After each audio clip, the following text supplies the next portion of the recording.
Hi, everyone. This is Karen, and tonight's topic is complaining. And first, I want to get clear what complaining really is. Um, I got into traffic today. Is that a complaint? No, it's a factual statement. I had to rush and get and pick up one of the dogs at the vet today. Is that a complaint? No, that's just a factual statement. Um, I got tied up in an hour long, miles long snarl up in traffic yesterday because of blah, blah, blah, blah, blah. Is that a complaint? Yes. Um, the store called me and they said that my special order of a 25-pound bag of organic white rice not only was not delivered on time, but they don't see a foreseeable future that that rice will be delivered. Not a complaint. It's a fact if it did happen, which it did not. Um, he didn't call me. He did not call me as he promised. Is that a complaint? Yes. Let me give you another example. I had to go pick Abby up from the vet, whose office is not far away from where I'm at right now. Abby is one of the two Havanese that I'm pet sitting, and they're adorable. Just love them. And they're both sick. So, oh, God bless them. And so I called to see if I could wait until 5:30. And they said, no, we close at 5:30. And there's a procedure for checking out. I had to give them the credit card. I had to go over all of the care, aftercare. And is that a complaint on their end or my end? No, it isn't. It's just a discussion of a challenge that I needed to overcome, and I did, and I got back in plenty of time. Thank you, Father. So, the difference between stating a fact, like the several I gave you, and a complaint, a couple of which I gave you, is guilt. You want someone else to be responsible for harming you, for causing you distress, for making you late for work, making me late back here. I didn't get into wanting them to feel guilty at all. I knew I had a job to fulfill, and luckily it was fulfilled. Oh, that coffee tastes really good right now. Complaining is at an all time high all around the world. And it's at a fevered pitch. That's what I would say. We do not like to encourage victim stories on Manifesting Mastery, which is a group that I had with three other wonderful people. Because if I or any of the other coaches that are in charge of the group allow an audience of a bitching, moaning, and groaning, what happens is it tends to gather more around it, and the ball gets rolling and rolling and rolling, and all of a sudden it's a disaster. And we want to nip that in the bud. Unfortunately, life has challenges. And unfortunately, some people don't take challenges correctly and they go right into blame. And their life is a series of complaints, disappointments, bitching, moaning, and groaning.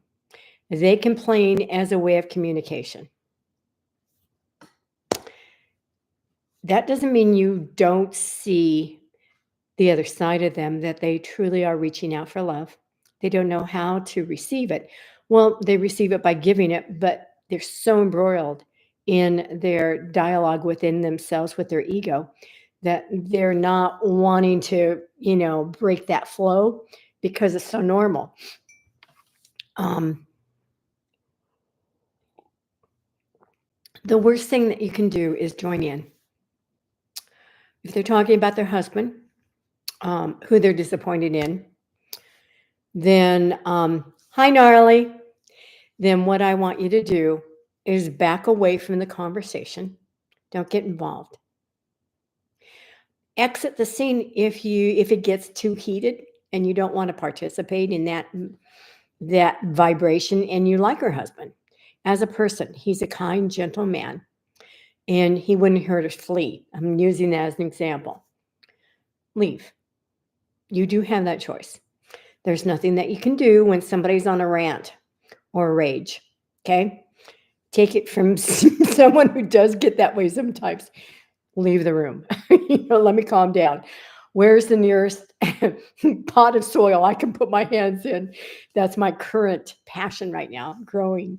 And I'm taking that over gladly as something that I bring to the table for the family. Literally. So I'm fine on that.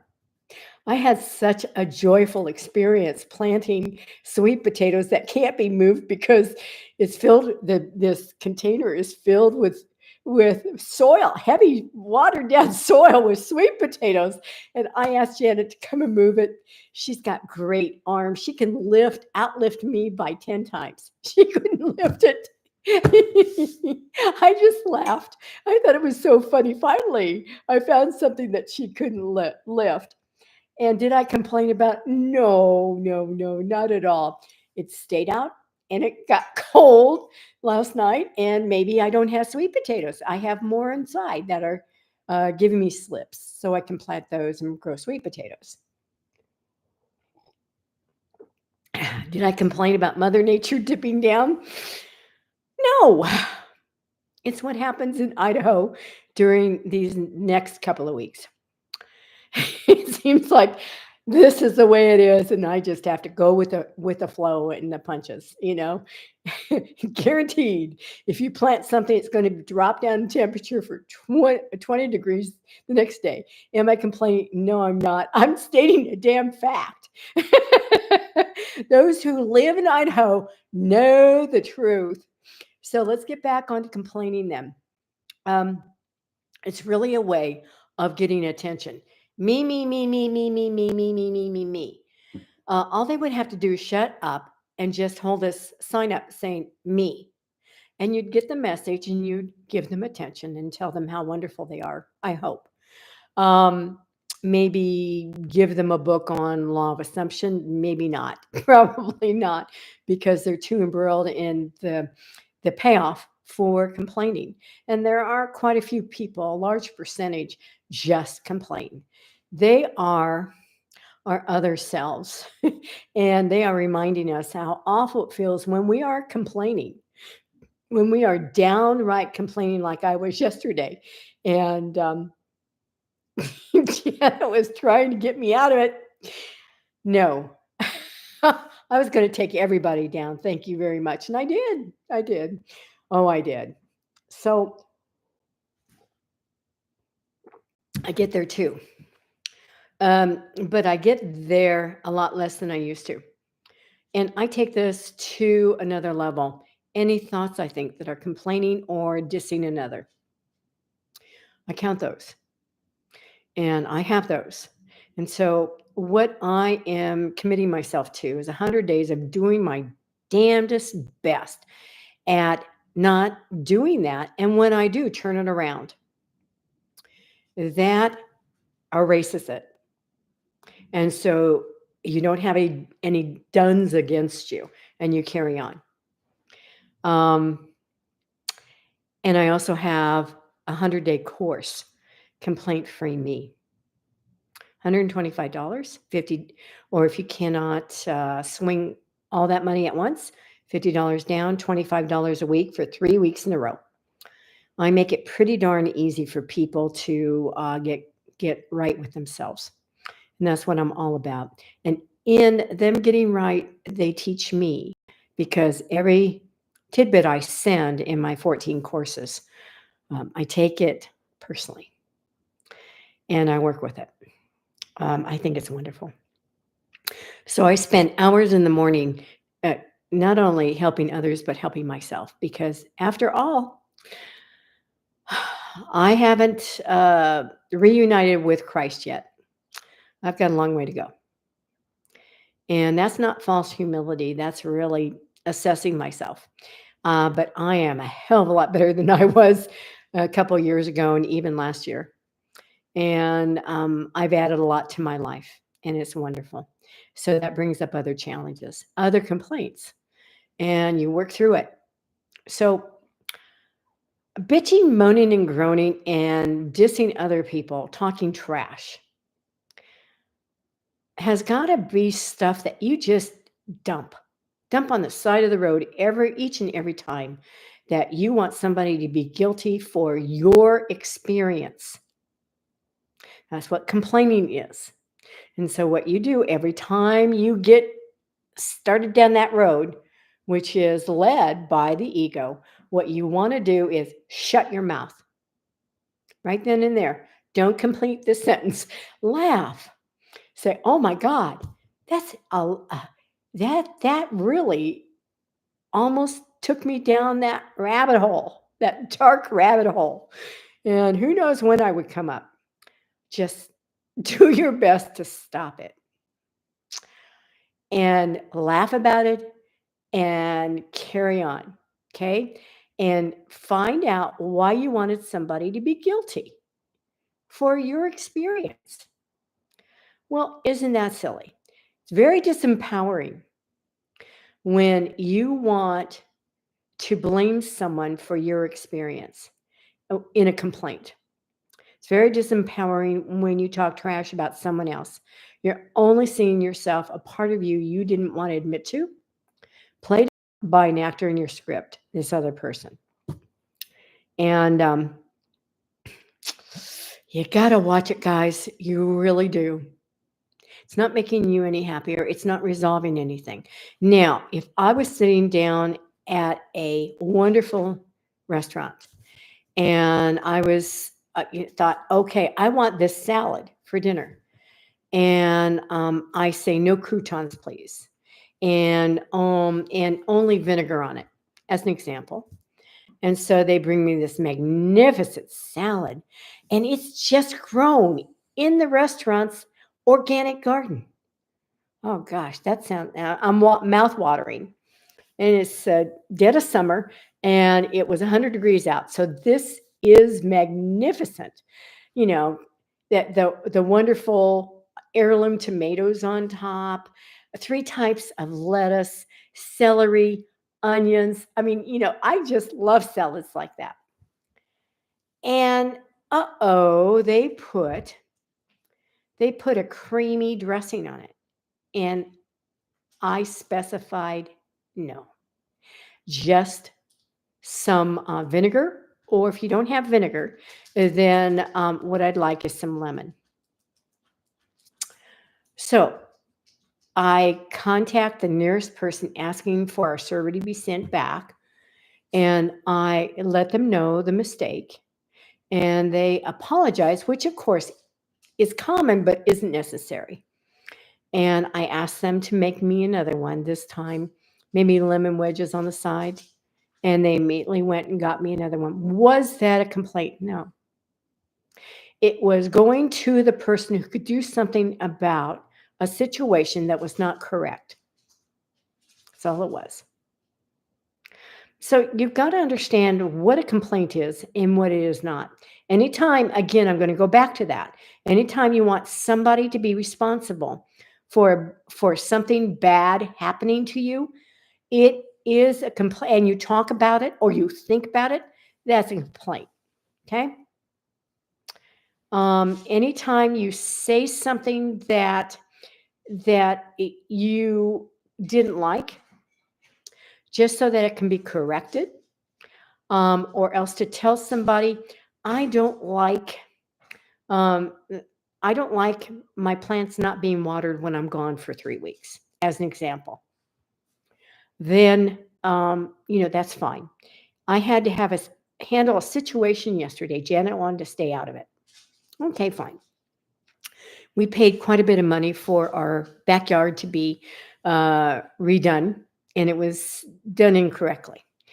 And we stopped payment on the down payment. And pardon me. And I called the man in charge who subcontracted the work, which I didn't know was going to happen. And I told him I'd like to meet him at the house 45 minutes away to discuss this, and I want his subcontractor with him. He could not do that. He gave me another option. I could do that. So I told him yes, and this time I'd like you to bring somebody who speaks English and Spanish so that if necessary we can have a translator. And he got back to me. He said, "That's fine." I said, "Do not be late." Now, why did I tell him directly not to be late? Because I had 45 minutes to travel back home, and I go to bed really early because I wake up really early. And I still had my two, charges to take care of. Abby had 4 teeth extracted today, and she's standing beside me, giving me this semi-toothless grin.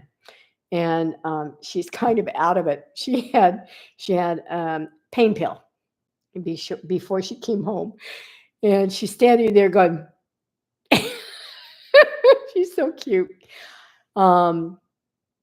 So he was there, and I told him, "Do not be late."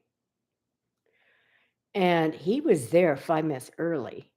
His landscaper subcontractor was there 10 minutes early, and he brought an interpreter with him.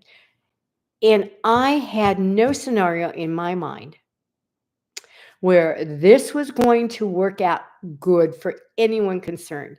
Rarely do I get there. And before he got there, I played in the dirt. I planted some potatoes. I got the soil into the bins for the sweet potatoes. I literally dug my hands into the earth. And by the time I got up to greet them and have them come back to the backyard, my state was so much higher. Now, did that change the outcome in my mind? No. No, but I didn't go in like a Rottweiler. So we all took a look at the good that had happened. I had some questions. Jana had some questions. We had those answered. I understood why some things were happening, and that is rectified. And the main section of our complaint that we directed to the people who could do something about it. So it wasn't really a complaint. Our unhappiness. He took care of. He first wanted to charge us an extra $800. I looked at him. I said, "No." And he looked at me and he said something in Spanish, said something else in Spanish. And he turned to me, he said, "Okay, it's included." I said, "Great. Thank you very much." The thing is, he had included it in his original bid. So, but I did thank him.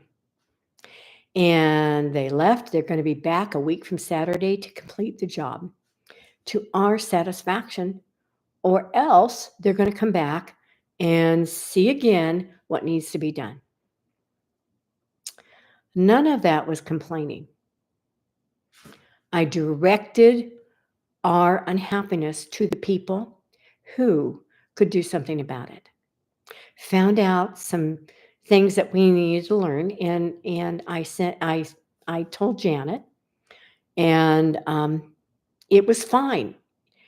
And I never ever thought that it would turn out as well as it did. Thank you, Father. So complaining is a disease of the mind that goes, it's like a free radical, and it just eats away at your empowerment. You instantly, when you complain, you give that person the power over you. How fun does that feel? And then you complain about that. And the complaints go on to the point where you are trash talking about them just because they served you the wrong type of salad. As an example, my mom, my adopted mom, she could make Hitler look friendly. And I had totally forgiven her to the point where she couldn't do any wrong. She couldn't affect me. She could not take my power away from me. All I did was unconditionally love her the last 15 years of her life. And she knew it. She knew she couldn't get to me. But she tried. Every time we took her out to dinner, something was wrong with her dinner. I didn't get caught up in it. All I did was ask the server to come and let them know, because mom wanted me to handle it, what was wrong with the meal, and could we possibly have this taken care of. In every single case, they not only took care of it, but took it off the bill. And that's what mom wanted. Gosh, she was an amazing character. She really was. Now, in that conversation, did I trash talk her? No, no, I didn't. She truly brought joy in my life after I forgave her. And she was wonderful, just wonderful. I loved her very much, and I miss her. So look at the people at work that you work with, that you deal with daily, especially. How many of those people do you think badly of? Every time you do, it takes a little piece of your empowerment away from you because you're internally complaining about them.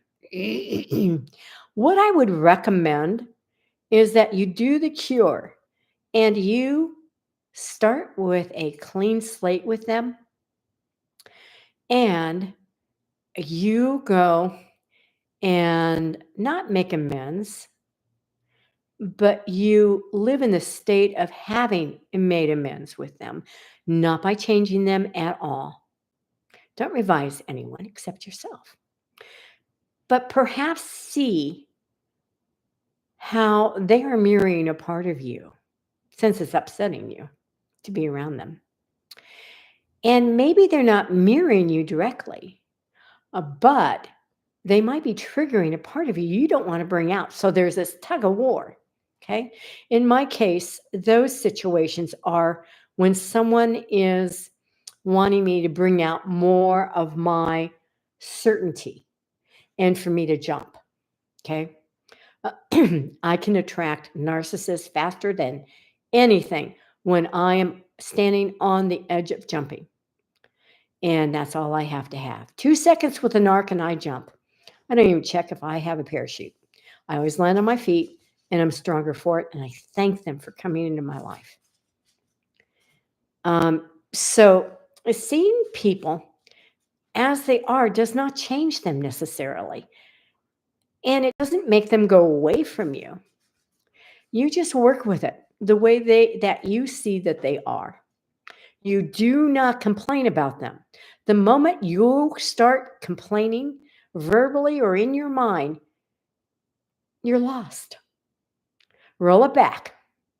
Get back to you and you only. And see, you're only trash talking yourself. You're only complaining because in some circumstance you think you didn't get what you asked for. What you ask for is a combination of what you desire and what you are used to. Okay. And so if I ask for a salad and I'm used to something that's out of a bag, and I may not like the salad and I may complain up a storm because I could buy a salad in a bag for $3. And so my mood is set. I'm not going to like anything. I'm not going to like anybody. And I'm going to make the dinner miserable. The problem with complaining verbally, especially, is that it's air pollution. not a solution. Write that down. I like that. So, in ending this live at 5, I want you to consider what I'm saying here. And I want you to watch yourself during the day tomorrow, or maybe from here on out for maybe 24 hours. How many times are you complaining? Now, remember, you don't have to verbally complain. And this can be all about yourself. It can be probably your rut. Oh, I'm never successful. That's a complaint. Oh, everybody makes more money than me.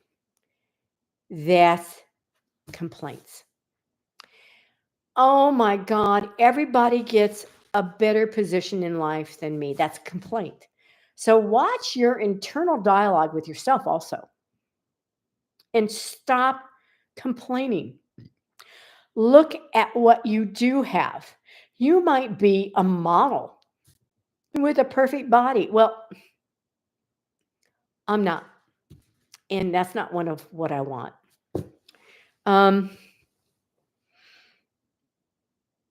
Look at your blessings when you start getting down on yourself. Turn it around as fast as you can. You want the ego to go bye-bye? You start activating the only power you truly have. And that's the power of choice. You choose once again. That's a line out of A Course in Miracles. Choose once again who you will serve, the ego, or they use the term Holy Spirit, which is source. Who are you going to serve this day? And I like the expression, I do, I serve the Lord. And the Lord to me is that incredible high path above the battlefield. And do I always choose it? No. Sometimes I really want to kick ass. I do. Yep, I do. And I'm just looking for somebody. I am not really wanting to get over that, by the way. It's part of, like mom. Mom always complained it was part of her. She was German. Okay, God bless her. And one day she said, "Oh, Care, you know me so well. Why do you think I'm always sick?" I said, "Because you're so damn resentful." My sister almost choked her coffee down and almost spit the rest of it out. Mom said, "Care, you're right. And I'm not going to change." Oh, God, may all of you be blessed with a mom who's just like that. Yeah. So, to finish this off, please look into Ask Me for information on my Complaint Free Me 100 Day Support Program. And believe me, every day with me will, you'll be screaming at the end of the 100 days, "Thank God it's over." No, it's just begun. And I'm happy to take you on. So let's complete this. Thank you for watching this, and thank you for coming on and watching it. And I will have another live. I'm also going to start, I promise, Janet, I'll start doing shorts tomorrow. Not wear shorts. You don't want to see my white glowy legs in shorts. What I will do is I will start having YouTube shorts. And I will have those daily starting tomorrow. I had a cancer last year and it stopped. And I'm getting back to full speed with added things to it, a homestead, 4 dogs, and canning, and now, growing food. And I am thrilled. I really am. I found another passion. And, if the plants die, I learn something from it and they forgive me. I forgive them too, and Mother Nature. Okay, fine. I can't be Johnny, Speedy Gonzalez. Or maybe I can. So until next time, thank you for dropping by. Bye now.